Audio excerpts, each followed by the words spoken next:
Okay, so a lot of people asked, what do I do now that I've got, and that's the pre-product. What do I do with it beforehand, or what setting do I put on? So here you go. Put the lid on. There you go.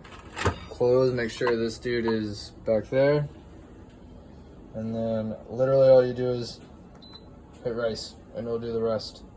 Enough to make 3 meals for me, so like roughly 1.5 cups of cooked rice, and like 4-ish ounces of meatball for each meal, so that should make me 3. You can make more, but rice tends to really dry out the longer it sits in the fridge, so I just do like a midweek prep of the same thing, just make some lunches, and then I make some chicken or something else on the side.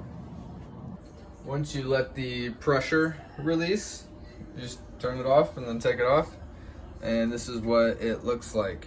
I let it simmer, I guess, for a little bit, steam, just to soak up all the juices that are left over.